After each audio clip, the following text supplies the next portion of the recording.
Regresamos con más Enrique Yo Camino a la Santidad. Estamos en Radio Amadeus 91.1.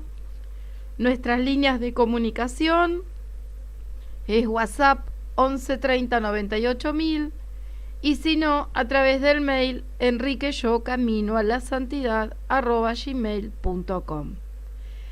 Bueno, quedamos en que vamos a escuchar qué respuesta le dio Sara Jo de Crito al programa El Tesoro de la Isla. Fue con mayor claridad, no sé. No, yo lo empecé a comparar cuando ya adolescente, empecé a ir a casas de amigas y por ahí veía al papá de mi amiga de mal humor y a mí me llamaba la atención muchísimo, claro, porque para mí ningún papá tendría que estar de mal humor, porque el mío tendría muchos problemas. Yo después me enteré que tendría muchísimos problemas, Sí. Pero no venía a su casa a patear su nido, no, él venía como, era una fiesta cuando él llegaba y nosotros nos hacía sentir, cambiaba el clima de la casa por su alegría, porque él disfrutaba de su casa.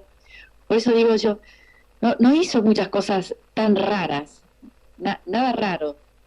Por eso todo el mundo debería cuidar la alegría en su casa, el buen ambiente. No es algo que implique dinero, ni esfuerzo, ni nada. Implica un poco una voluntad, ¿no? Una voluntad y además se lo ponía por escrito, que cuando estaba de novio decía a Cecilia, yo quiero hacerte feliz. O sea, qué lindo decir algo así a alguien y como que él quería hacerlo feliz, pero eso no significa malcrianza ni así, ni cosas así desubicadas, porque también era un padre educador y que nos explicaba las cosas y no era así que demagogo ni nada por el estilo. O sea, yo veo que eso estaría al alcance de todos si hubiera un poquito más ánimo. Se podría inspirar a mucha gente. Sí. Ciertamente. Lo que pasa es que uno tiene pereza. Por ejemplo, pero usted sabe, Sara, que Enrique, su alegría no era tan natural, él se esforzaba. Creo que él hacía un esfuerzo real de voluntad y de reflexión, de examen de conciencia, de tengo que ser alegre. Eso sí. A ver, porque hay gente que es alegre por naturaleza y no le cuesta nada. Pero hay gente que hace el esfuerzo diario de mostrarse alegre, de ser optimista, de ser buen padre, no decir malas palabras, etcétera. Que bueno, ese es el camino, entiendo, de la santidad, ¿no? Del esfuerzo diario. Que Sí, se nota que le costaba, porque lo escribió un montón de veces. Tengo que ser amable, tengo que ser más amable, tengo que poner una cara, buena cara, aunque me viene a molestar, a gente lo venía a incomodar.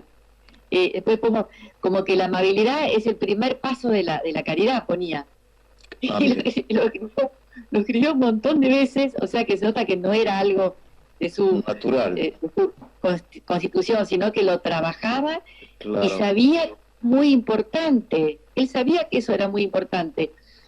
Y lo increíble es que la gente que lo rodeaba también lo veía como algo muy importante, porque yo muchas veces fui a ver a Sategui, porque ahí tengo a gente amiga, porque él trabajaba en una fábrica en Cristalera y Golón de la Sategui. Sí. Y a veces venía, este viejito lo conoció a tu papá, trabajó en la fábrica, porque había como 4.000 empleados en esa fábrica, era una fábrica grande de vidrio, que la mayoría accionaria era de los norteamericanos, de una empresa que se llama Corning, de la Pirex, ¿no? Sí. Y entonces me decían, yo me acuerdo de su papá, y me lo decían así, hasta con lágrimas de los ojos.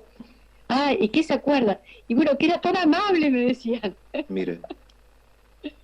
Tan sonriente. Ahora, entonces yo digo, a él le costaba y le daba importancia, y a la gente que lo veía también le daban importancia, verían que eso era algo parte de la caridad cristiana, digo yo. Porque creo que sí. 50 años. Claro, no es una amabilidad que uno diga natural, sino que hay algo ahí de una virtud sobrenatural que es reflejo, digamos, o manifestación de la gracia.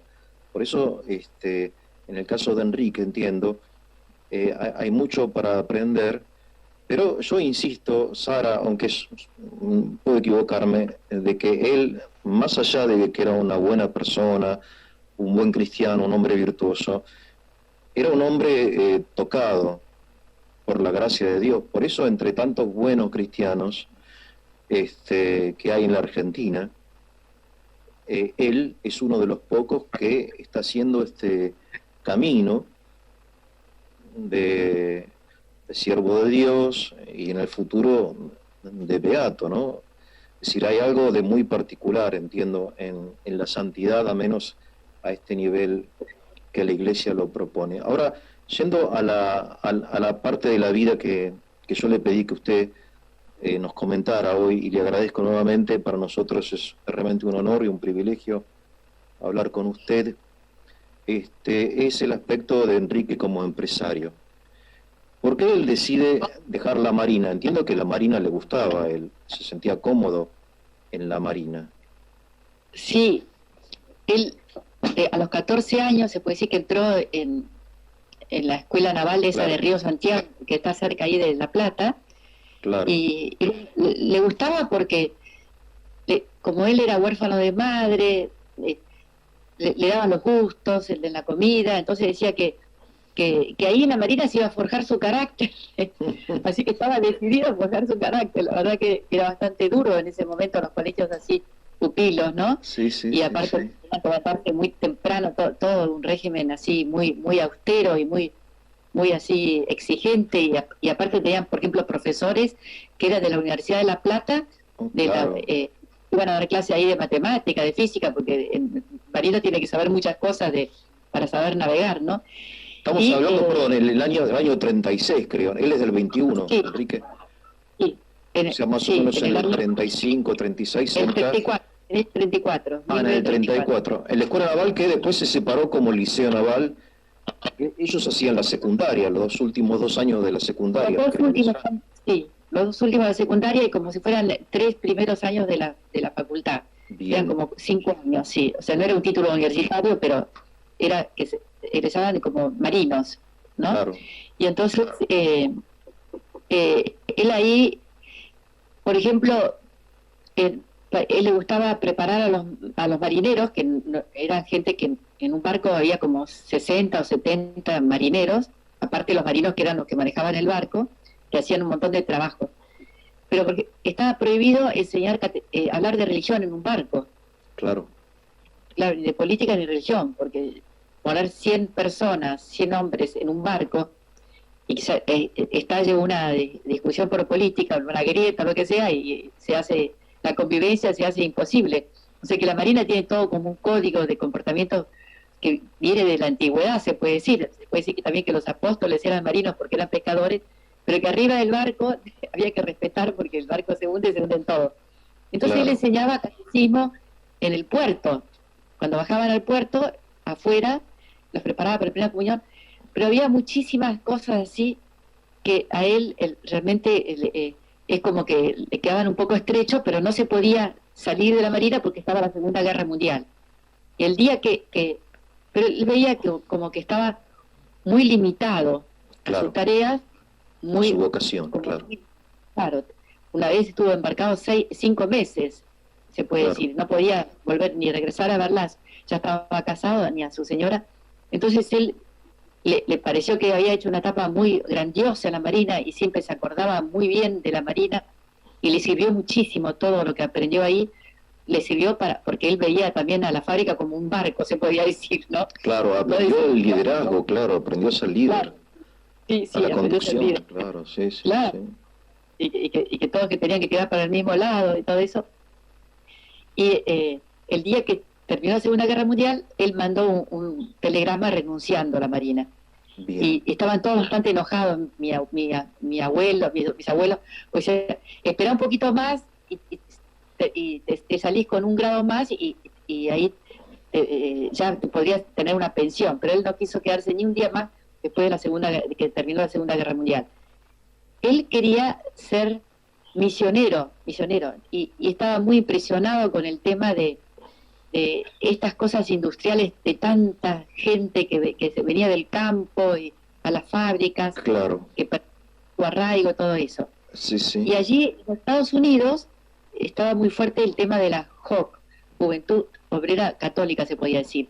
Sí. Entonces fue a ver a un sacerdote, que está la carta ahí, y le dijo que quería ser misionero, y este sacerdote con mucho criterio le dijo, está bien que seas misionero, pero anda a misionar a los empresarios que son pueden influir mucho más para mejorar la suerte de los operarios y los trabajadores, que si sos un operario más, no vas a tener tanta influencia. Y si puedes ser empresario, andá y sé misionero en ese ambiente que es más duro y más competitivo y que gira todo alrededor del dinero y Claro. no tanta cristianizado como.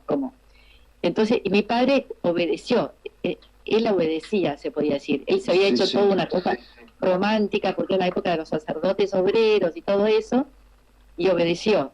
Y vio que había algo, entonces entró a trabajar en la cristalería.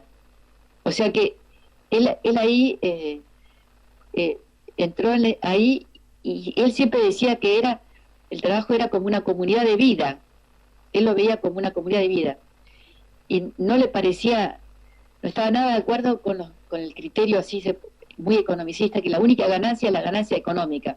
Claro. Dice que había otras ganancias, que era ir a un lugar con alegría, a ese lugar, pasarla bien trabajando. Él se lo tomaba todo muy a pecho. Una vez que estaban por cerrar un horno, porque no sé qué pasaba, que no funcionaba, se fue caminando a Luján para que el horno ese ande bien. Si se cerraba el horno, quedaban afuera de como 500 personas sin trabajo, pero no sé, estaba fallando y lo estaban por cerrar. Sí, sí. Qué interesante toda la historia que nos cuenta Sara, historia que vamos descubriendo en cada programa y en cada nota que le realizan. Ella va contando determinadas situaciones que vivió Enrique, que vivió ella con su papá. Ahora vamos a contarles las actividades que tiene ACDE, la Asociación Cristiana de Dirigentes de Empresas. Y después continuamos con más entrevista de Enrique Yo, empresario cristiano, con Sara Yo de Crito en el Tesoro de la Isla. En el día de hoy se organizó la jornada de voluntariado en el Banco de Alimentos, bajo el nombre de ACDE G40. La actividad consistía en controlar el estado de los alimentos donados para garantizar que así lleguen en perfecto estado a los beneficiarios. Una tarea realizada por todos los socios de ACDE. Para el próximo martes 11 de junio se realizan los talentos personales en la vida cristiana. ACDE Espiritualidad. En esta oportunidad se va a reflexionar sobre la relación entre los talentos y la salvación, la santificación a través del trabajo y la vida cotidiana, así también como de la responsabilidad cristiana, la generosidad y el mérito para la vida eterna. Se va a contar con la participación del padre Eduardo Carú. Esto es un encuentro virtual, no tiene ningún costo, y el que esté interesado en inscribirse me puede mandar un WhatsApp y les vamos a estar informando. También se viene la actividad de poner tu corazón en acción y a construir juntos un futuro bien común. Es una transformación de la cultura empresarial argentina. Esto va a ser en el encuentro anual ACDE el 2 y el 3 de julio, en el Regimiento Patricios en Palermo. Si estás interesado, como te dije anteriormente, nos mandas un WhatsApp y te vamos a estar informando. Si querés recibir la estampa de Enrique Yo, del venerable Enrique Yo, para rezarle, querés recibir los libros de Enrique Yo, de Sara Yo de Crito o de Sara Crito de Eiras, mandanos un WhatsApp al 11 30 98 000 tenés que colocar tu nombre, apellido y de qué zona sos para poder enviártelo. No tiene ningún costo. Pedí, solicitalo, que te lo vamos a estar mandando. Ahora seguimos escuchando la nota que le realizaron a Sara Yo de Crito en El Tesoro de la Isla. Este problema. Y a veces la persona no quiere involucrarse en los problemas y se mete como escondido de la fábrica. No, y que él iba con un pirómetro que no sé, que es como un aparatito para ver la temperatura, porque había mucho calor por el tema de los hornos, y iba a ver si estaba correcto esto, correcto lo otro, si había agua, metía la mano en el agua, andaba con un mameluco. Él quería saber todo, pero con mucho interés, y interés auténtico, no era un interés así disfrazado, sino que él disfrutaba de esas cosas, y muchas veces nos contaba a los hijos cosas que había vivido en la fábrica, porque era como parte de su vida todo eso, ¿no?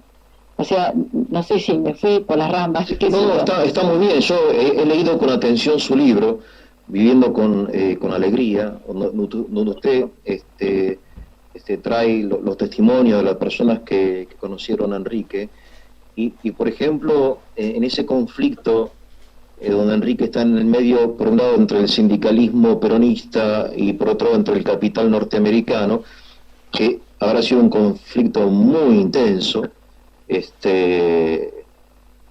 punto ideológico y también diario, ¿no? Porque es algo que él tenía que enfrentar todos los días. Usted comenta que una vez él invita a los delegados sindicales a su casa y se los presenta a ustedes, a sus hijos, y les dice: chicos, vengan a saludar, estas son personas que se ocupan del bienestar de los obreros, porque algunas veces los empresarios nos olvidamos de estas cuestiones.